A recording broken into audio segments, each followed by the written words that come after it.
Try the cohern, a friend said. It's a sort of jam session, Sunday lunchtime, Old Brompton Road. So I walked in, past rows of men with moustaches and black leather jackets lined with metal studs.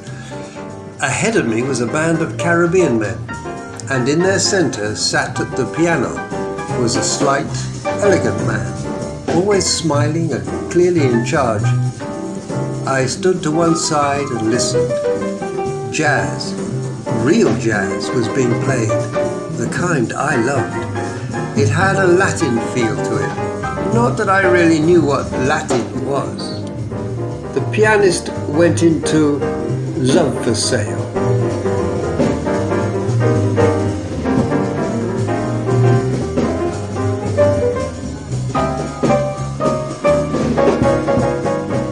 He was playing like the people I had heard on records, Wynton Kelly, Tommy Flanagan, Red Garland.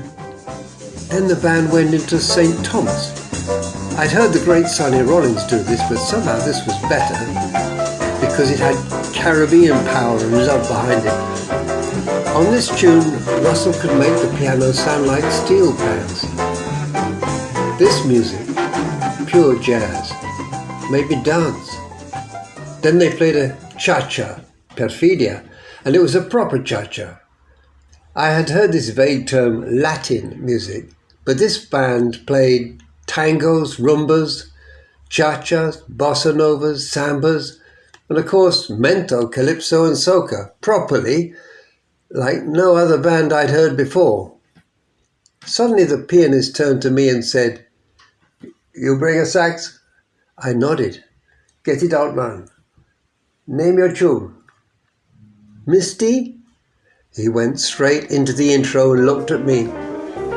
I stumbled into the tune, wrong notes popping up like unwanted guests at a wedding.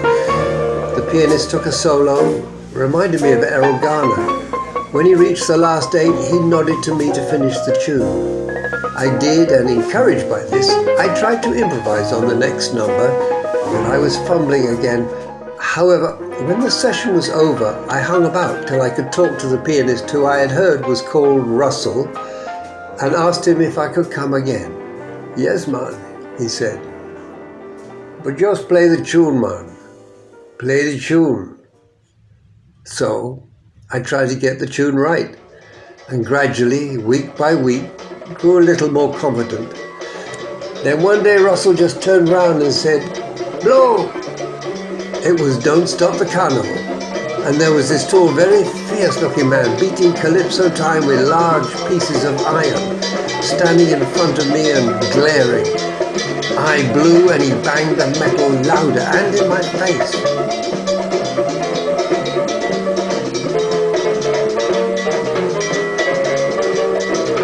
I kept going and somehow the solo reached an end. He moved away, exclaimed, "Chop." I had at least held my own. I saw him do that to a number of people over time. He saw himself as preserver of the highest musical standards and Caribbean culture, and I'm glad he was there. If I hadn't been so in love with the music, I would have run away. He just made me work harder. Then one day I saw how much he cared for the music. He took the microphone and sang "September in the Rain," in the gentlest voice you could imagine. Inside the lion was the heart of a lamb. Gradually I got to know the other players. Jack, the drummer, used a beaten-up beginner's kit which he kept under the piano during the week. One small bass drum, a snare drum, a hi-hat and one cymbal, all of them in need of repair. With that kit he played the tightest rhythm and best solos I'd yet heard. Clyde Davis, the bass player, was a kindly man who would give me little bits of advice after the gig. He also introduced me to the lady selling Trinidadian roti in silver foil wraps from a basket outside the pub. Chicken or mutton for 50 pence, that was a fine Sunday lunch. By the time I came across the cohern, these Sunday sessions were already famous in the jazz and Caribbean communities. A previous bassist, David "Happy" Williams from Trinidad, had left after 5 years to tour the world with the Cedar Walton Trio. I would go and watch them play at Ronnie's. Another left to tour with Brian Auger in the States. American jazz musicians passing through London would be sure to drop in to jam with Russell. Wynton Kelly was already a friend of Russell's, but others like Johnny Griffin, Walter Davis and Philly Joe Jones would be playing Ronnie's on a Saturday night and be at the Coleherne on a Sunday. It was, without doubt, the place for jazz musicians to be. Plenty of British jazzers went there to learn and widen their musical experience. Two of the free musicians that were playing with Louis Maholo, Mike Osborne and Harry Beckett, were well known there, along with John Sermon, who made a recording with all the Coleherne musicians. For me, the Coleherne was just an inspiration, a sort of musical university, thanks to the kindness of the people who allowed me to try and who never put me down. In general, I discovered that the musicians who are really good seem to be the ones who are most encouraging, whereas the negative types are often the ones who perhaps lack confidence in their own ability. Russell Henderson was really kind and supportive to all. I never heard him say a mean word about anyone. I kept in touch with him for the rest of his life. He would let me come and play with him at Morton's Wine Bar in Berkeley Square, where he played solo piano. He'd always try and keep the customers happy by playing their requests. One time, a woman asked him for some Spanish music.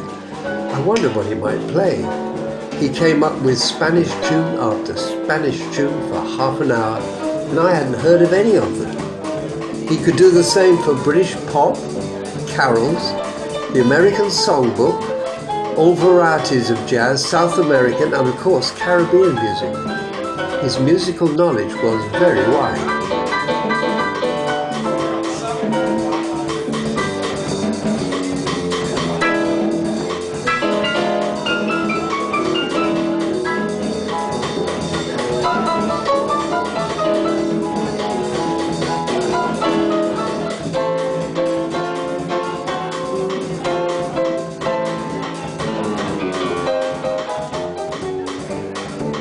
I used to go to the 606 Club where he played regularly in his later years.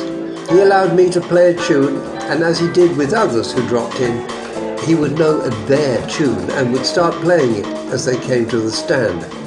Thus he allowed guest players to sound at their best. Knowing this, I would go and busk for an hour down by the embankment because I wanted to be warmed up and at my best to play even one tune with Russell. One day, out of the blue, he asked me to play a proper gig at a hotel in Park Lane. The staff of the St. Lucian Embassy was celebrating their Independence Day. When I got there, I was confronted with a sparkling piano covered with tiny, shiny tiles. Not thinking very much, I unpacked my sax and placed it gently on the piano. A man leapt out of somewhere and shouted at me, "Take it off! That's Liberace's piano!" So I did. In truth, it was more to protect my sax from this angry man than a desire to preserve this odd piece of kitsch. Otherwise, the gig went well. We should have stopped at midnight, but the St. Lucians gathered round the piano and begged Russell to play more, especially the tunes they loved. He, of course, knew them all and was happy to oblige. He carried on obliging till nearly 2 a.m, partly because of that tradition in the Caribbean of keeping the customer happy if you want the gig next year, but also because Russell loved to see the smiles, to hear people singing their favourite songs, to see people dancing and to hear their laughter. He was also a great teacher. In 1994, I ran a Sunday lunchtime jam session in Stoke Newington. Russell kindly agreed to play the piano every other week, alternating with my friend John Smith. I could only get £30 for each of the trio, and he had to come over from Kensal Rise, and he was in his 70s. Yet he spread the same love through his music, and soon the place was packed out on a Sunday. But he also taught the young bass players and drummers he was working with, showing them chord sequences and rhythmic patterns that he knew. He did so with enthusiasm and humility, and they loved him for it.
Russell was also one of the founding fathers of the Notting Hill Carnival.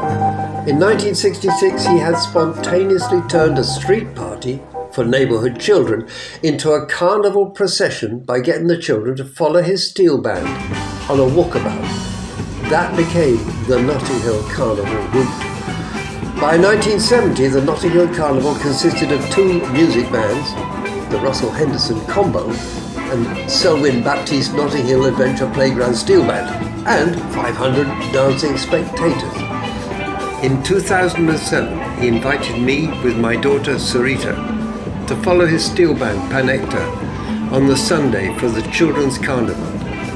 The float for this band was pushed around the carnival route in the old way, by hand. I was astonished at Russ's ability to play all day and then entertain people in the evening back at his home in Kensal Rise.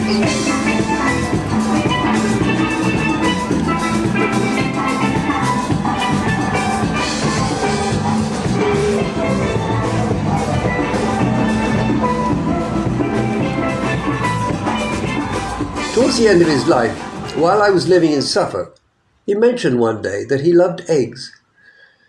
As I was living next to a farm with chickens, I would bring down a couple of dozen fresh eggs whenever I could. In the 606, I began to be known as the Eggman. One day he asked me if I could get him some chickens from that same farm. He bought a coop in which to house them. Sereta and I brought the chickens down from the countryside. We sat with him and had tea. Sereta was 17 by this time and had learnt a Spanish tune, Jodida pero contenta, by Buica. She sang and played it for him. He recorded it and praised her highly. He was 86. A torch was being passed.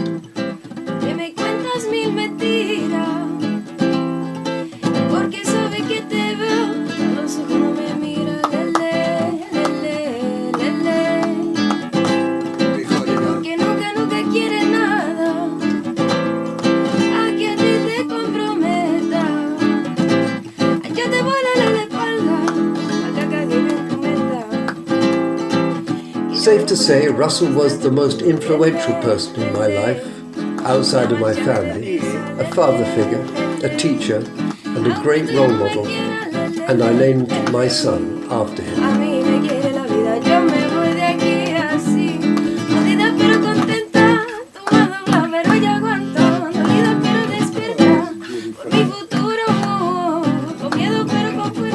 Yeah, last night.